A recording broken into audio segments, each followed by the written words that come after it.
क्या United Nations एक outdated और बायस सिस्टम है? आज परमानेंट मेंबर्स हैं जिनके पास वीटो पावर है। इसमें यूएस, चाइना, रशिया, फ्रांस और यूके जैसे देश शामिल हैं। कोई भी रिजोल्यूशन पास करवाने के लिए इन पांचों कंट्रीज की सहमति होना बहुत जरूरी है। अगर एक कंट्री भी मना करती है तो रिजोल्यूशन वहीं फेल हो जाता है। अब ये रिफॉर्म बना तो 1945 में था, लेकिन तब से अभी तक यही चलता आ रहा है, कोई भी चेंजेस नहीं हुए हैं। वही India United nation security council में परमानेंट सीट और वीटो पावर से वंचित है। क्या सिर्फ चाइना इसका प्रॉब्लम है या फिर यूएन का सिस्टम ही खराब है? परमानेंट सीट लेने के लिए और वीटो पावर के लिए दो कंडीशंस हैं। पहली, 2/3 मेजोरिटी। यूएन जनरल असेंबलीज में 193 कंट्रीज होती हैं, उसमें से 129 कंट्रीज सहमत होना बहुत जरूरी है। और दूसरा, P5 की सभी कंट्रीज की सहमति इज मैंडेटरी। इंडिया के साथ 140 से ज्यादा कंट्रीज सपोर्ट में हैं और P5 कंट्रीज में से भी 4 कंट्रीज ने इंडिया का ओपनली सपोर्ट किया है, यूएस, फ्रांस, रशिया और यूके। लेकिन चाइना बार बार इंडिया को रोकता है। बस उसे चाइना की वजह से आज इंडिया परमानेंट मेंबर नहीं है यूएनएससी का। 1 no and everything gone. China ने इंडिया के यूएनएससी बीट 10 बार से ज्यादा ब्लॉक किए हैं बिना कोई रीजन दिए। न्यूक्लियर सप्लायर ग्रुप में भी इंडिया की मेंबरशिप को चाइना ने बार बार रोका है। और बहाना क्या दिया कि इंडिया ने एनपीटी साइन नहीं किया। इंडिया और चाइना के जियोपॉलिटिकल टेंशंस तो सबको पता है। कॉर्ड, बॉर्डर डिस्प्यूट या फिर इंडिया का ग्लोबल साउथ लीडरशिप ही क्यों ना हो, India is one of the highest contributors in peace making.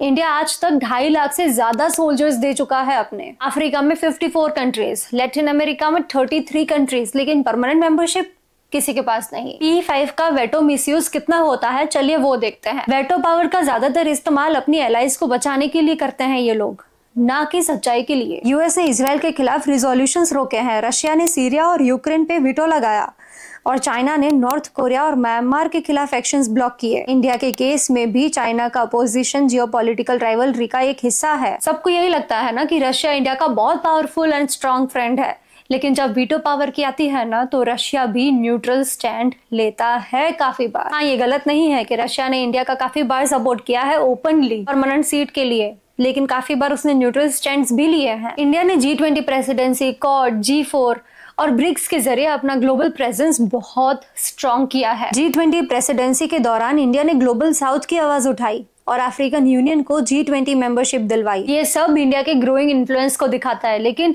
UNSC में इंडिया अभी भी आउटसाइडर ही है। कोविड-19 के दौरान भी WHO पे चाइना के बायस एलिगेशंस लगे हैं। कंट्रीज आजकल यूएन से यूएस पे ज्यादा ट्रस्ट कर रही हैं। चाइना तो सिर्फ एक अपोजर है, इंडिया का असली प्रॉब्लम तो यूएन का आउटडेटेड सिस्टम है जो बिना अकाउंटेबिलिटी के चल रहा है। जब तक रिफॉर्म नहीं होगा ना, तब तक इंडिया जैसे पावरफुल डेमोक्रेटिक कंट्रीज सिर्फ स्पीचेस दे सकते हैं, डिसीजन नहीं ले सकते। यूएस ने भी पब्लिकली सपोर्ट करा है।